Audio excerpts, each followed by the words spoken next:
Hello, and welcome to Battery Design Authority, what 90 battery lines have taught us. During this presentation, we'll explore the challenges in the EV industry and some of the emerging trends and patterns as we reflect on more than 2 decades of EV automation. You'll no doubt notice one of the common themes I'll mention today is the pace of the EV industry. Considering this, we'll also continue the discussion on how every day matters. My name is Cameron Bruce, and I'll be taking you through some of the challenges with the automotive transformation from over 100 years of ICE production to the future EV market. I've been a part of the ATS team for over 15 years, designing automation in a variety of fields, including medical, nuclear, consumer products, and traditional automotive programs. With the shift to EV, opportunities arose to contribute to this new and exciting industry. I took a lead role in several large-scale module and pack assembly projects. With experience in cylindrical and pouch cell automation, I can say that success in this business still takes creative solutions to tailor equipment to specific customer needs. But there is no doubt that as time goes on and ATS installs more and more projects, I'm starting to see trends in what is and what is not successful. As an EV owner, I understand the appeal and benefits of an electrified future, and I'm convinced demand will outstrip supply for some time to come.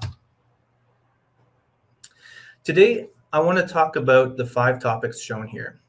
First on the list is, what is design authority anyways? Why should I care about design authority? And who is ATS IA telling us about design authority? To help answer that last question, I'll spend a bit of time today outlining who ATS is and what gives us the confidence when talking about design authority. We'll look at some problems or challenges still in EV automation, namely product design and scale, as well as industry trends. Finally, we'll wrap up with lessons from our experience with 90 battery assembly lines. However, I think the key takeaway from this talk is the focus on the difference between a vendor, a partner, and an organization with design authority. So let's get to it. Design authority comes from problem solving, learning what works, what doesn't, and more importantly, why. Design authority doesn't just apply at the discovery phase with a sales team or during the requirements definition phase, applications response, complete detailed design, integration, or final on-site runoff. Design authority is applied throughout all of these steps, guiding decision-making and collaboration between organizations. A vendor makes what is ordered, but a partner with design authority brings skills and experience to investigate and advise on best practices to provide real solutions. Our customers are the experts in battery development and what is needed to satisfy the performance metrics of their customers. Design authority in battery manufacturing is about how to effectively enable our customers to reach those metrics. The type of confidence to constructively challenge what you've been presented doesn't come from 1 or 2 projects. No one is an expert after 1 or 2 attempts at the same activity. And it certainly doesn't come from getting it right all the time. Some of the best outcomes and decisions were forged out of hard lessons or building something for the first time and then reimagining it in a better form. It is a long history of development and continuous improvement that has positioned ATS where we are today. And all this history didn't happen on its own. There are a few key reasons why ATS wins. We have a great team from an initial sales to engineering, manufacturing, and service.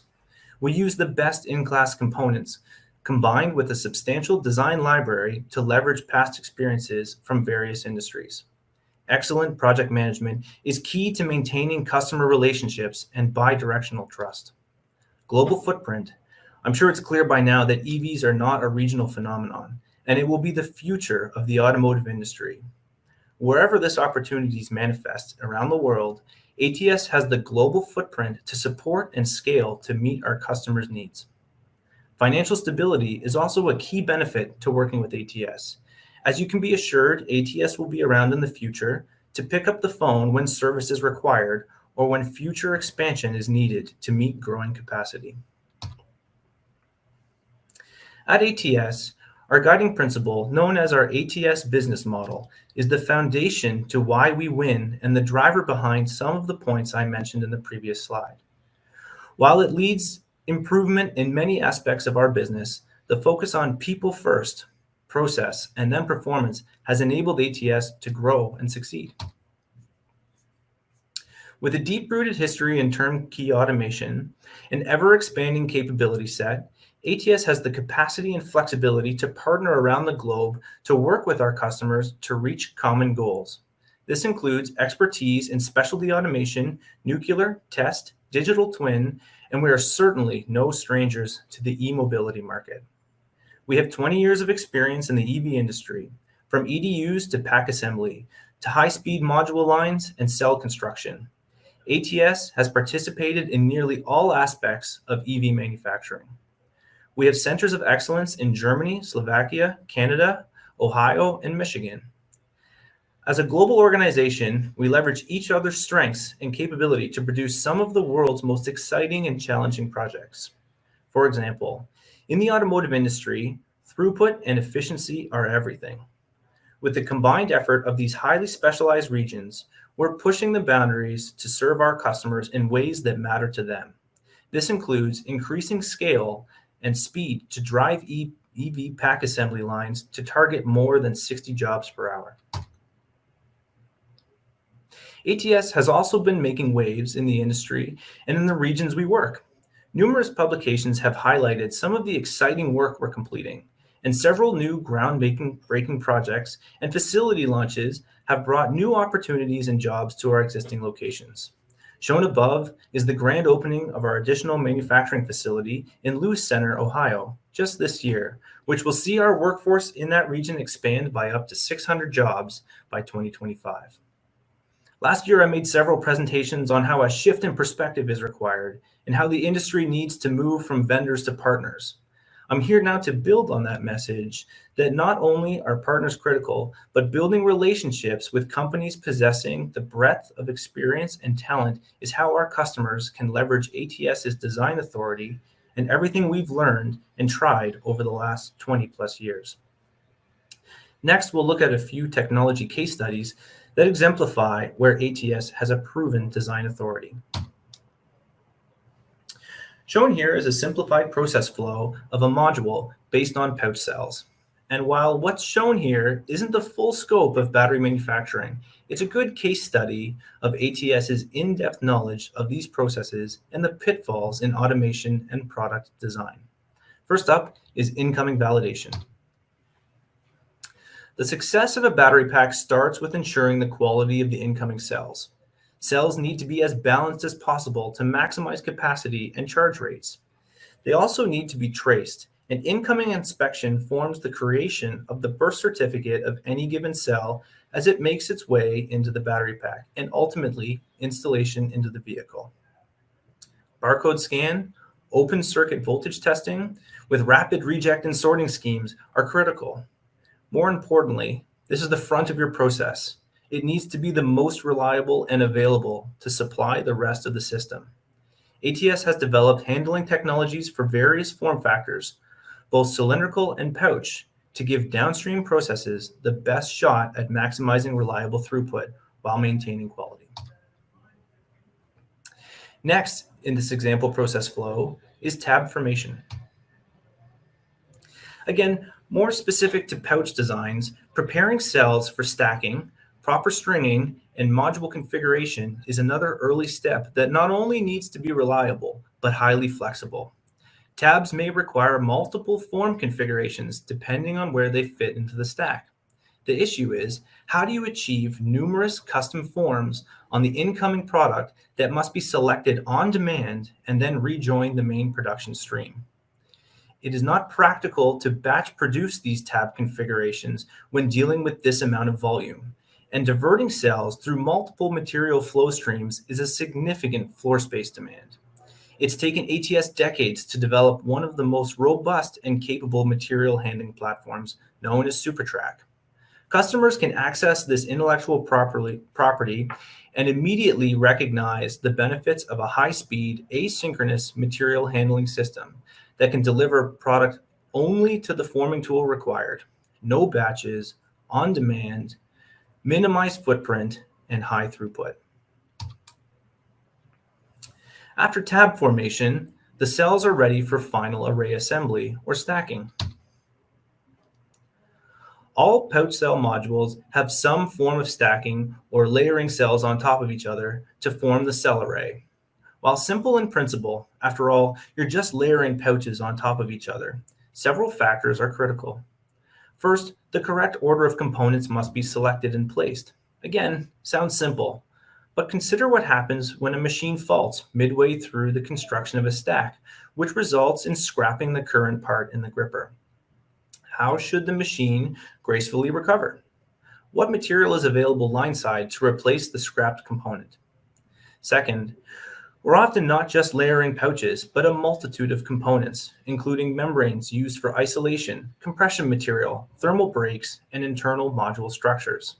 These materials must be available line-side to a densely packed assembly area. Finally, this is the last opportunity to influence the position of the cells in a stack before they must be handled as a group for module assembly. Therefore, precise alignment of the cells, specifically their tabs, is crucial. Getting this step wrong increases the risk of significant assembly and safety concerns further down the line. Now you're starting to see a group of cells more closely represent a module. And now we're on to one of the trickiest process steps, module build. In module build, the structure of the product is introduced. It often requires compression of the stack built in the previous step to fit the module casing. Again, compression on its own is not complicated. Still, ATS has employed clever solutions to handle the material effectively and apply the necessary compression and additional components to the stack to complete the module. It's also at this stage where it's common to introduce the cooling plate, as cooling is a necessary component of module assembly. To achieve effective cooling, air gaps need to be minimized. So cooling plates often arrive to a module assembly pre-applied with thermal interface material, or TIM, in a dispense process. Not shown on screen here, but I wanted to take a moment to highlight the importance of TIM dispense. As material sciences for low specific gravity and highly thermally conductive materials continue to evolve, TIM is becoming less abrasive, less damaging to processing equipment, and even injectable in some cases. The optimum distribution of TIM will promote battery cooling more effectively while keeping weight down. While not suitable for all battery products, applying TIM is a crucial process step, requires substantial equipment investment, and can be iterative to get it right. TIM is almost exclusively a two-component material and thus must be metered carefully. It's typically heavy and highly abrasive. A common approach is to mount servo metering equipment to the elbow of a 6-axis robot and allow the robot to trace the pattern. And provided there's sufficient cycle time, this is a highly flexible and suitable approach. However, this may not produce the required volumetric flow to meet total throughput. Thus, additional stations may be required. This multiplies the capital cost of the dispense and motion platform equipment. ATS has experience developing robotic systems for maximum flexibility and bespoke dispense solutions that optimize pattern density. After TIM is dispensed, it's typically concealed in a product and never seen again. Knowing that you've dispensed the correct amount of material in the right location is critical to a quality product. Real-time volumetric monitoring through laser scanning tools can measure the profile during dispense and guarantees the correct amount and shape of material was applied. The bulk of the module is now produced. Time for final preparation, starting with tab bend. In the final module assembly, all the tabs and connection points protruding from the module case are prepared for final joining or welding. While not the most complex step in the process, ensuring tabs and connection points are in good contact is vital to our next step. Once tabs are successfully formed in place, we can begin another critical step, laser welding. If there's one process in this entire fabrication of a module, regardless of it's a pouch or a cylindrical cell, that is most critical to quality, it's laser welding. An automation partner who is an expert in laser welding is a necessity. laser welding has emerged as the preferred technology for cell bonding to the lattice structure. With our in-house lab, ATS can develop welding process for our customers with similar or dissimilar metals, or perhaps develop an aluminum welding process without filler wire or shielding gas while still producing quality welds. However, welding components not in contact with each other usually yields poor results. ATS has developed dozens of laser weld clamping applications to achieve a reliable zero gap, while working around intricate geometry of battery design and being non-conductive when necessary. Last but not least, ATS can provide fully automated solutions in either standard or customized Class 1 laser enclosures for safe operation on the factory floor. Deviating slightly from the pouch cell example we're looking at here, consider a typical EV battery pack full of cylindrical cells. Upwards of 6,500 cells can be strung together, each requiring a connection to a positive and negative terminal, resulting in 13,000 individual joints. In this required volume, this is only economical through a robust laser welding process. Each weld site is critical to product quality, and a bad weld directly impacts vehicle performance. In a production process with a 98% first-time quality pass rate, a weld process with 13,000 welds needs to have a 99.98% success rate. And there's more. This process needs to be fast. 3D Galvo heads can weld very quickly, but the real trick here is the robust automated clamping solution mentioned earlier that reliably couples the bus strings to the cells while at the same time working around product geometry. That zero gap between the lattice structure and the cell surface is vital to a good penetration weld. What separates ATS from other companies is our strong partnership with some of the industry-leading laser manufacturers to develop new technologies, such as integrated real-time monitoring with scanning Galvo weld heads. This monitoring can not only inspect the quality of each weld by measuring the keyhole of the weld directly, but can also be fed forward to the primary process laser fiber or motion platform. This allows tooling to course correct or modulate power. Gone are the days of indirectly measuring the weld by visualizing the plume. Coaxial process monitoring lasers can see through the effluent and plumes given off by the process to measure various features while simultaneously welding. This direct measurement is the secret sauce to real-time weld monitoring and ensures the highest quality process. To build on the value of real-time monitoring, consider end-of-line testing might result in thousands of dollars in scrapped work in progress until a weld problem is identified. Maybe one of the sites in the clamp matrix has become damaged, and there are now repeated weld failures at that contact site over dozens of modules. With process monitoring and careful development, these weld failures are identified at the source and can be dealt with immediately. Validation of this real-time technique is also essential to build process confidence. This can be handled in ATS's dedicated laser lab via tensile strength tests and cross-sectioning to verify the weld penetration and strength. And of course, knowing this information earlier in the stages of your product development is better than later. Does your automation supplier have the facilities and lab equipment to support and test your process, or demonstrate process capability through samples and coupons before the final product is complete? It's not uncommon to submit coupons or pre-production level components to a laser lab for process validation. And prototype work is just the beginning. ATS does not stop at the lab. We use this early development knowledge and the lessons learned with our customers to design and build world-class production laser welding equipment. The module is now largely complete. Time for final quality checks before packaging. Knowing that batteries in either modules or packs meet their desired metrics is essential to validate key processes before ramping up to production. Whether incoming cell inspection, such as open circuit voltage measurement, or leak testing on the coolant circuit, each successful production line has both inline and offline testing to help minimize scrap and ensure a quality product. Other essential testing requirements are likely to include high-pot test, GCIR testing, and low voltage circuit testing to validate that the battery's internal voltage monitoring system is functioning correctly. To couple with the connection points on the cell, module, or pack, the automation tooling may require custom connectors to ensure long-lasting and reliable contact. On the back end of testing is the data banking of all this information. So each product has a credible birth certificate from the production floor to the final consumer. We quickly stepped through a process based on pouch cell manufacturing and touched on several processes related to that workflow. There are many more from which ATS has developed design authority. To mention a few, adhesive dispense when joining cylindrical cells to their carriers, module case welding, sealing of the pack enclosure, and finally, complete pack charge and discharge cycle testing are all additional essential areas in EV manufacturing.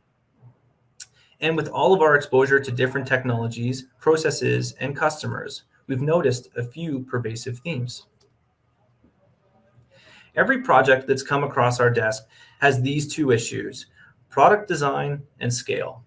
There isn't an EV battery project that hasn't struggled with either of these two fundamental challenges.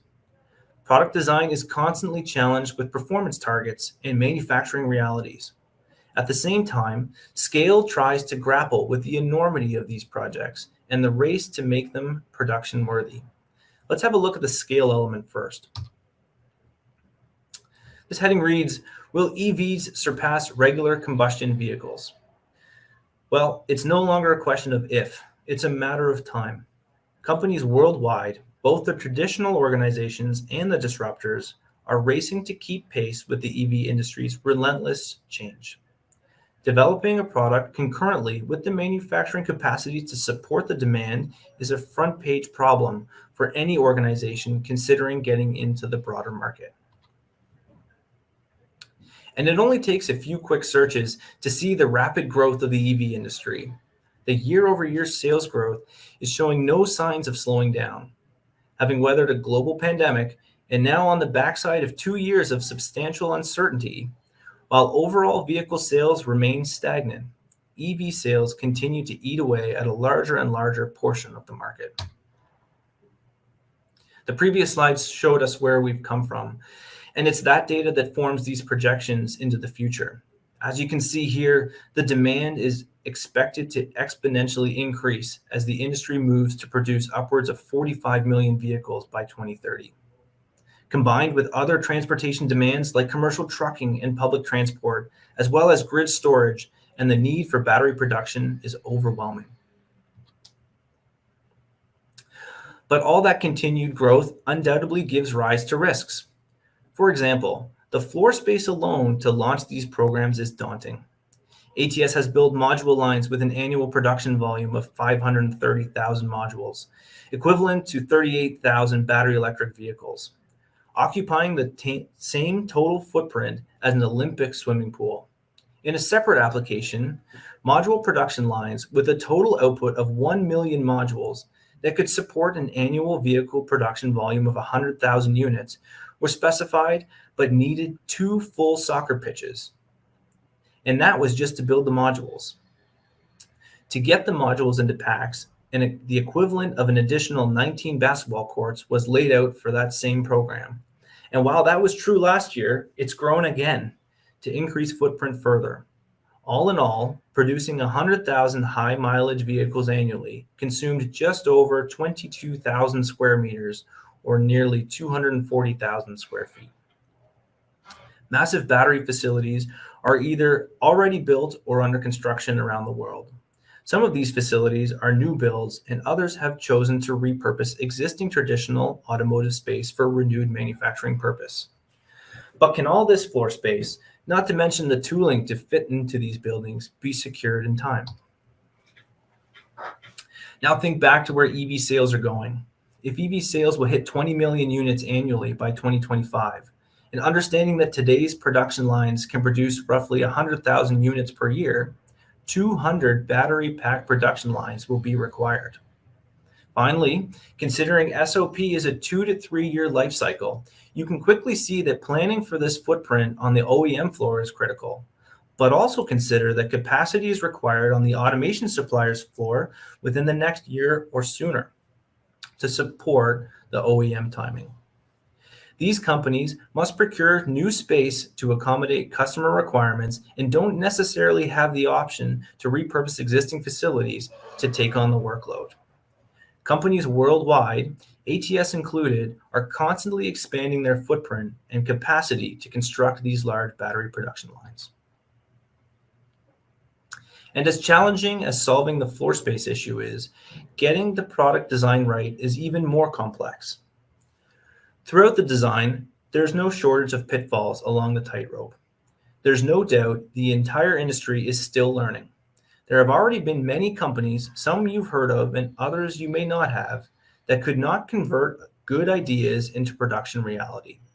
On top of that, we've seen organizations wrestle with the end of the line for their existing combustion platforms and need to decide whether new EV platforms should attempt to integrate into a universal chassis between ICE and EV drivetrains.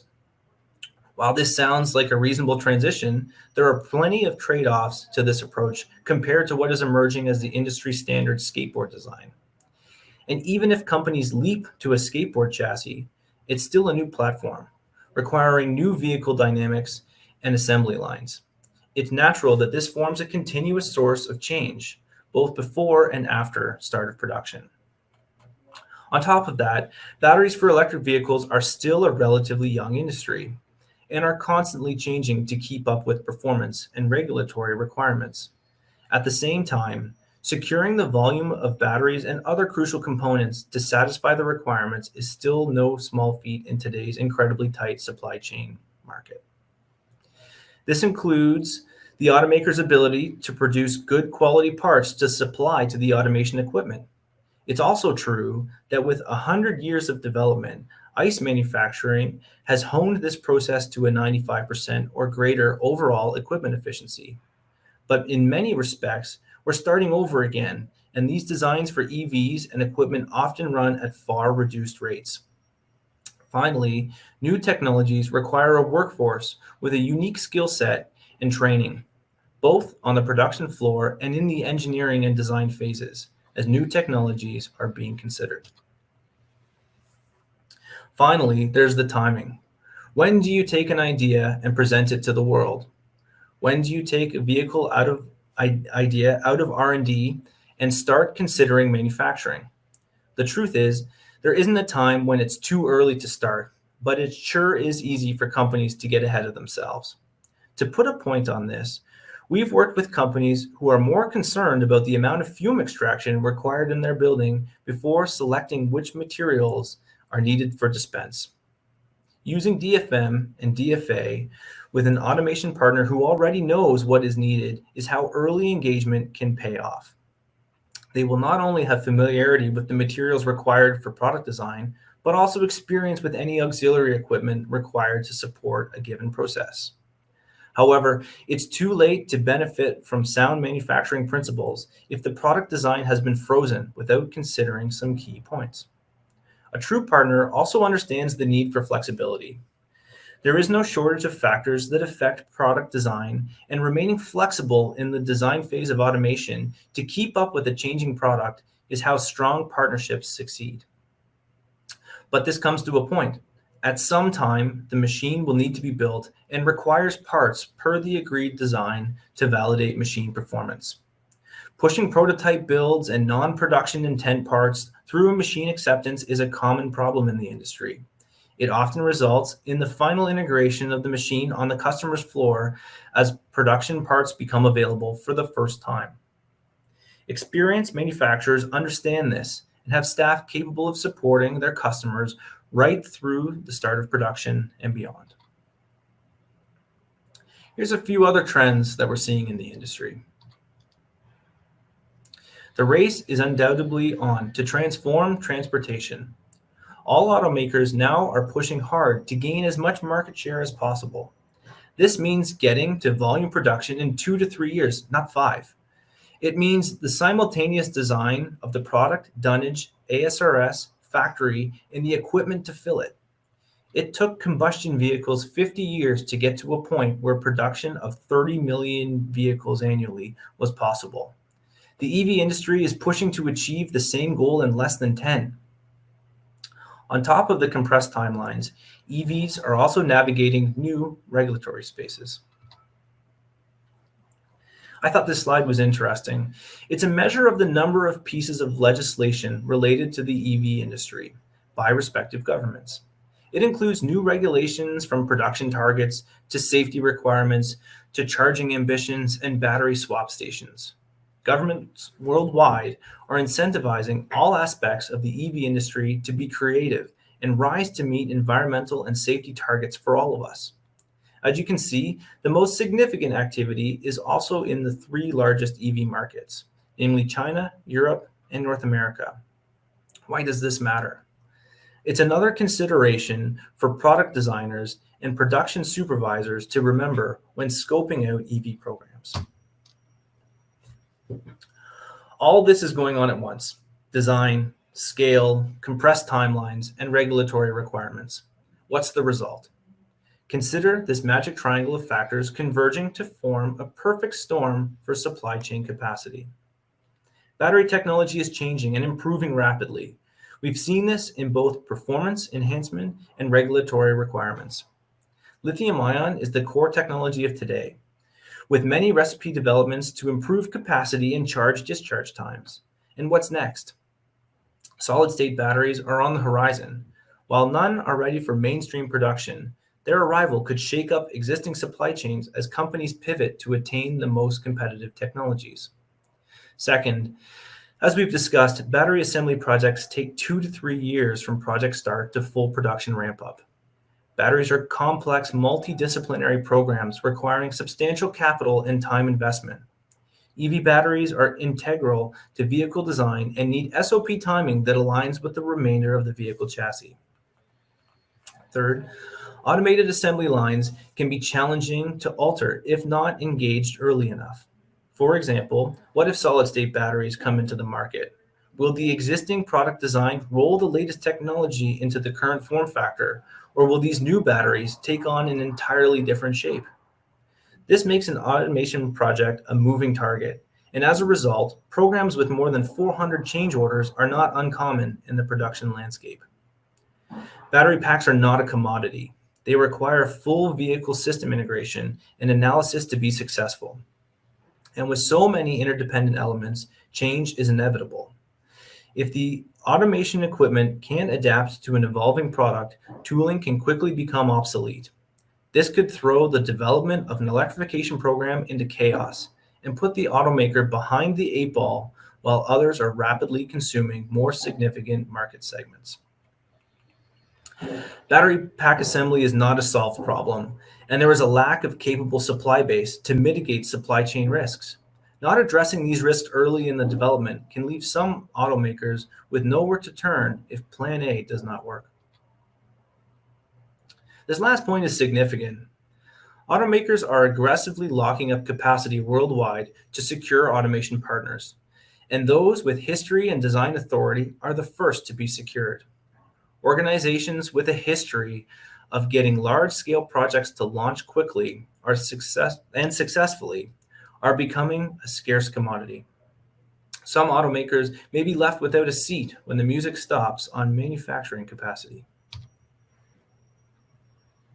Another industry trend that we're seeing is the compression of throughput. I've experienced this personally when a project at launch was slated to operate at a takt time of 180 seconds, only to have it reduced to 90 seconds while doubling the size of the line. And just when we thought we've squeezed the maximum out of the footprint and optimized performance, the customer requested that the facility be expanded and drove throughput higher again. Only careful planning and strategic upgrades to critical aspects of the line made this continual improvement possible. Organizations that excel in this area have a strong foundation in manufacturing, optimization, and simulation. Knowing what to do is just as important as being able to demonstrate to your customer that their capital dollars will directly improve the bottom line. And in automation, that's throughput. And by no means were we experts out of the gate. We certainly picked up some lessons learned along the way. Despite all the different form factors, implementation strategies, and manufacturing methods, There is still no clear winner on the best cell form factor. Prismatic, pouch, and cylindrical cells all have economic and production pros and cons, and risks along the way. For example, those leaning towards a cylindrical cell technology. Which location on the cylindrical cell have the best chance of success for coupling to the module bus structure? With thousands of individual bonds, this critical design consideration will ultimately affect module design and pack layout. For those considering pouch cells, which tab trim and bend profiles guarantee the best conditions for successful welding? And for prismatic cells, can the additional weight of the case be balanced against the handling benefits? Back to design authority. Over time, partners with design authority have already invested so much intellectual capital into the key processes to make battery manufacturing successful. They no longer need to start from a blank page and think about how to, for example, stack pouch cells together or dispense potting into the interstitial spaces of cylindrical cell array, or how to test at any one of the stages of pack development. Partners with design authority have a vast library of experience and designs that can be adapted to suit specific customer form factors while retaining the core conceptual design intent that makes for a successful process. This allows our customers to bypass the development and costly tooling iterations and access solutions applicable to their unique applications the first time. However, having design authority doesn't mean that you have complete control over the situation. I'll bet there isn't a company out there that hasn't in some way been affected by the global supply chain crisis. Last year, I highlighted the impact of the chip crisis on the automation components. Unfortunately, in the last 12 months, the situation has only expanded to include more basic commodities like cables and other seemingly ordinary electrical components. All the planning in the world cannot accommodate for a supply chain that can't source or deliver parts. Component lead times necessary for machine build have blown past what was previously days and weeks and are now in the months to years timeframe. But when we're smart, we use our experience to identify long lead risks early and work with our customers to share the risk of ordering components long before the line takes shape. It takes knowledge and confidence to specify components knowing they will successfully pair with the automation equipment before the design is complete. Hand in hand with supply chain concerns are getting the timeline correct. Making sure components arrive on time is just a piece of the puzzle. Everything we've talked about so far affects timelines which are on top of mind for everyone. Project timelines often extend rather than pull in from baseline plan. There's too much to consider in a simultaneous product and automation design path. Product designs that may be valid 1 year could be affected by regulations, vehicle crash testing, industry safety trends, or even performance increases from the competition. As mentioned before, having all of the components available on time at the location is a monumental task. Something as simple as a connector or a fastener can grind the entire process to a halt. This makes closing projects difficult and strains automation suppliers to free resources in human capital and floor space to take on future projects. One of the trends and lessons we've observed is to put in a pilot or a low volume production line ahead of an entire production system. There are substantial benefits to this approach. Pilot lines typically focus on key processes like dispensing, forming, welding, without the investment in full automation and material handling. A low volume approach allows vehicle manufacturers to produce prototypes with production intent tooling, providing a close feedback loop with the equipment to make quick modifications and iterate on design ideas. The automation supplier is afforded time to roll out complete production material handling strategies for simulation and throughput, while knowing that reserve space for critical process equipment will be filled by mature designs capable of production on day one.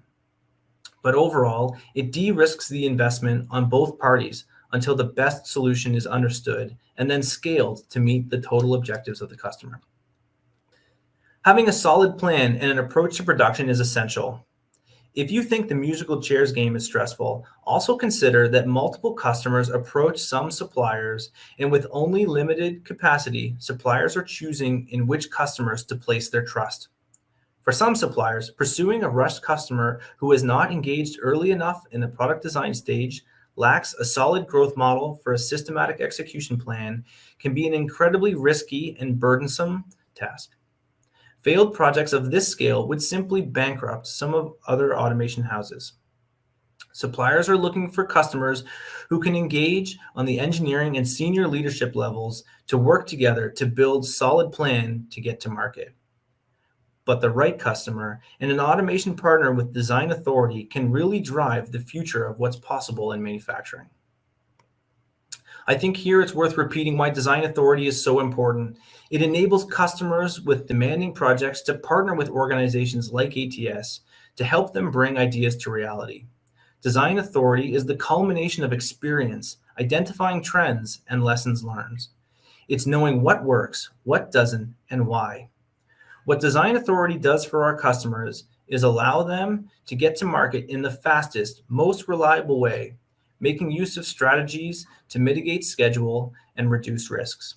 A partnership with design authority is what's necessary to stay ahead in today's competitive electric vehicle landscape. I want to close by saying, on a personal level, how excited I am to be part of an organization that's shaping the future of the automotive industry, and one that has the experience and the confidence to make a difference to our customers. I see a bright future for what EVs mean to our everyday way of life, not only for obvious environmental and energy security reasons, but also for our pure driving enjoyment and mobility opportunities for upcoming generations. Because of this, it's clear to me and to all of us at ATS that every day matters bringing this future to reality. Thank you very much for your attention today, and I look forward to working with you in the future.